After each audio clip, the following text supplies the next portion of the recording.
बिस्मिल्लाहिर्रहमानिर्रहीम। 19वें पारे का आगाज़ सूरतुल फुरक़ान से होता है।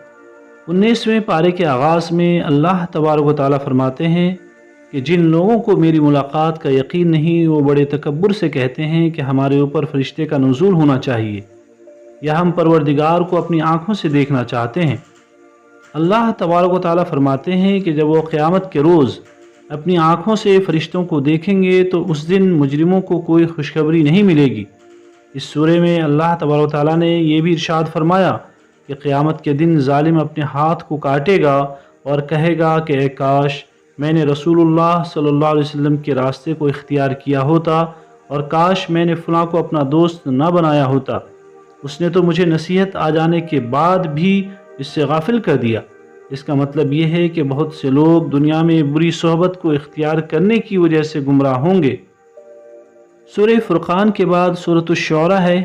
इस सूरह मुबारका में अल्लाह ताला ने कौम नूह, कौम हूद, कौम समूद और कौम लूत पर आने वाले अजाब का तज़किरा किया है कि किस तरह उन तमाम अक़वाम ने अपने नबियों की नाफरमानी की और अल्लाह तबारक व तआला के अजाब का निशाना बनी।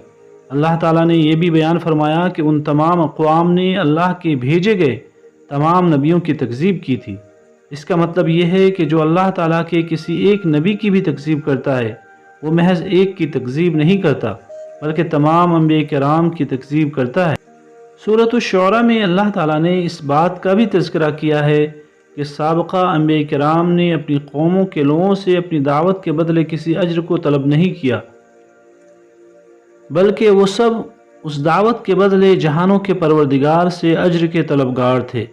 लेकिन ये उनकी कौम के लोगों की नाक़िबत अंदेशी थी कि उन्होंने खुलूस के साथ दी जाने वाली दावत को नज़रअंदाज कर दिया और उनकी मुखालिफत पर तुले रहे।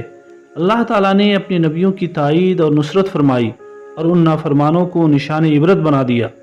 इस पारे में अल्लाह ताला ने हज़रत इब्राहीम अलैहिस्सलाम का भी जिक्र किया है कि उन्होंने अपनी कौम से बुत परस्ती की वजह दरियाफ़्त की कि क्या तुम जब उनको पुकारते हो तो वो तुम्हारी पुकारों को सुनते हैं और क्या वो तुम्हें नफ़ा और नुकसान पहुँचाते हैं। तो जवाब में कौम के लोगों ने कहा कि नहीं, हमने अपने आबा व अजदाद को उन्हें पूजते हुए देखा है। इस पर हज़रत इब्राहीम अलैहिस्सलाम ने कहा कि मैं तुम्हारा और तुम्हारे आबा व अजदाद के माबूदों का मुखालिफ हूँ। मेरी वफ़ा और मोहब्बत रब्बुल आलमीन के लिए है जिसने मुझे बनाया और सीधा रास्ता दिखाया, जो मुझे खिलाता भी है और पिलाता भी है, जो मुझे अमराज से शिफा अता फरमाता है, जो मुझे मौत भी देगा और फिर दोबारा ज़िंदगी भी अता करेगा और जिससे मैं उम्मीद रखता हूँ कि वो मुझे क़यामत के दिन माफ़ भी फरमा देगा। इस पारे में अल्लाह ताला ने कुरान मजीद के अपनी तरफ से नाजिल होने का भी जिक्र किया है कि अल्लाह ताला ने कुरान मजीद को अरबी जैसी खूबसूरत और वाज़ेह ज़बान में उतारा और उसको जिब्राईल अमीन रसूलुल्लाह सल्लल्लाहु अलैहि वसल्लम के सीने मुबारका पर लेकर के आए ताकि वो लोगों को डरा सकें। और कहा कि इसकी एक बड़ी निशानी ये भी है कि बनी इसराइल यानी यहूद व नसारा के उलमा भी उसको पहचानते हैं। इस सूरे में अल्लाह ताला ने इरशाद फरमाया कि शैतान हर झूठ बोलने वाले बड़े गुनहगार पर नाजिल होता है और भटके हुए शायरों पर भी शैतान उतरता है। वो शोरा जो हर वक्त वहम की वादियों में ठोकरें खाते रहते हैं और सिर्फ बातें बनाने में मारूफ रहते हैं, मगर वो लोग जो ईमान लेकर के आए और ईमान के बाद उन्होंने अमल साले का रास्ता इख्तियार किया, अल्लाह ताला उनसे शयातीन को दूर फरमा देंगे। सूरत शुअरा के बाद सूरत नमल है। सूरत नमल में अल्लाह ताला ने हज़रत मूसा अलैहिस्सलाम की निशानियों का जिक्र किया कि अल्लाह ताला ने उनको बेमिसाल मौजज़ात अता फरमाए थे। इसके बाद अल्लाह ताला ने हज़रत दाऊद, हज़रत सुलेमान को इल्म की नेमत से मालामाल फरमाया और उनको अपने बहुत से बंदों पर फजीलत अता फरमाई थी। अल्लाह ताला ने हज़रत सुलेमान अलैहिस्सलाम को इल्म और हुकूमत के एतबार से हज़रत दाऊद अलैहिस्सलाम का वारिस बनाया और उनको परिंदों और जानवरों की बोलियाँ सिखाई थी और इसके साथ साथ जिन्नात, इंसानों और हवाओं पर भी उनकी हुकूमत अता की थी। इस सूरह मुबारका में अल्लाह ताला ने इस वाक़े का भी जिक्र फरमाया है कि जब हज़रत सुलेमान अलैहिस्सलाम का लश्कर जा रहा था तो चींटियों की मलिका ने चींटियों को हुक्म दिया कि सब अपने अपने बिलों में चली जाएं ایسا نہ ہو کہ وہ حضرت سلیمان علیہ السلام کے لشکر کے گزرنے کے سبب کچلی جائیں۔ اللہ تعالیٰ نے حضرت سلیمان علیہ السلام تک یہ الفاظ پہنچا دیے، اور آپ علیہ السلام نے اللہ کا شکر ادا کیا جس نے آپ کو پرندوں اور جانوروں کی بولیاں بھی سکھائی تھیں، اور یہ دعا کی، اے اللہ مجھے توفیق عطا فرما کہ جو احسان تو نے مجھ پر اور میرے ماں باپ پر کیے ہیں ان کا شکر ادا کروں، اور ایسے نیک کام کروں کہ تو ان سے خوش ہو جائے اور مجھے اپنی رحمت سے اپنے نیک بندوں میں داخل فرما۔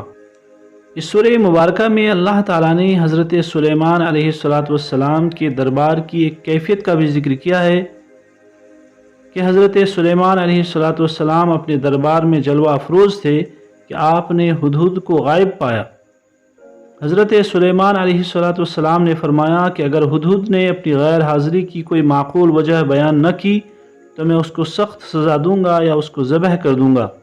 کچھ دیر کے بعد ہدہد آیا تو اس نے کہا کہ اے حضرت سلیمان علیہ السلام، آج دربار کی طرف آتے ہوئے میرا گزر ایک ایسی بستی سے ہوا جہاں کے لوگوں کو اللہ تعالیٰ کی بہت سی نعمتیں حاصل ہیں، اور ان پر ایک عورت حکمراں ہے، اور قوم کی بدنصیبی یہ ہے کہ وہ سورج کی پوجا کر رہی ہے جبکہ انہیں اللہ کی پوجا کرنی چاہیے۔ حضرت سلیمان علیہ السلام اس ملکہ کے نام خط لکھتے ہیں۔ ملکہ خط کو پڑھنے کے بعد درباریوں سے مشورہ کرتی ہے اور جواب میں سیدنا سلیمان علیہ السلام کو تحفے تحائف بھجوا دیتی ہے۔ حضرت سلیمان علیہ السلام تحفوں کو دیکھ کر کہتے ہیں کہ جو کچھ اللہ تعالیٰ نے ہمیں عطا کیا ہے وہ ان تحفوں سے بہت بہتر ہے۔ آپ اپنے درباریوں کو مخاطب ہو کر کہتے ہیں کہ تم میں سے کون ہے جو ملکہ کے تخت کو میرے دربار میں لے کر کے آئے؟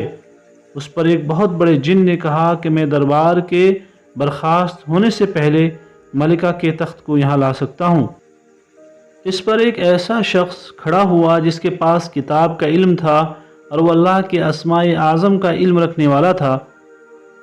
اس نے کہا میں ملکہ کے تخت کو آپ کے پہلو بدلنے سے پہلے یہاں حاضر کر دوں گا، اور آنن فانن میں تخت وہاں موجود تھا۔ حضرت سلیمان علیہ السلام اور ملکہ کی ملاقات ہوئی تو حضرت سلیمان علیہ السلام نے کچھ تبدیلی کر کے ملکہ سے پوچھا کیا یہ تمہارا ہی تخت ہے؟ تو جواب میں ملکہ نے کہا ہاں یہ میرا ہی تخت ہے۔ اس کے بعد حضرت سلیمان علیہ السلام نے ملکہ کو اپنے محل کے ایک خاص حصے میں آنے کی دعوت دی۔ اس حصے کا فرش شیشے کا بنا ہوا تھا، لیکن دیکھنے والی آنکھیں اس کو پانی محسوس کرتی تھی۔ حضرت سلیمان علیہ السلام نے جب ملکہ کو شیشے کے فرش سے گزرنے کے لیے کہا تو ملکہ نے اپنی پیرنیوں سے کپڑے کو اٹھا لیا تاکہ کہیں اس کے کپڑے گیلے نہ ہو جائیں۔ حضرت سلیمان علیہ السلام نے کہا کہ ملکہ یہ فرش شیشے کا بنا ہوا ہے۔ انہوں نے کہا کہ ملکہ کو جتلایا کہ تم پانی اور شیشے میں فرق نہیں کر سکتی۔ جناب سلیمان علیہ السلام اصل میں ملکہ کو بتلا رہے تھے کہ اسی طرح تم سورج کی روشنی اور اللہ تعالیٰ کے نور میں بھی فرق نہیں کر سکتی۔ ملکہ نے فوراً اعلان کیا کہ اے میرے پروردگار، میں نے اپنی جان پر ظلم کیا۔ ملکہ نے اسلام قبول کیا۔ یہ واقعہ ہمیں بتلاتا ہے کہ ہمیشہ دین کی دعوت حکمت اور دانائی سے دینی چاہیے۔ دعا ہے کہ اللہ تبارک و تعالی ہمیں قرآن مجید پڑھنے، سمجھنے اور اس پر عمل کرنے کی توفیق عطا فرما۔ آمین۔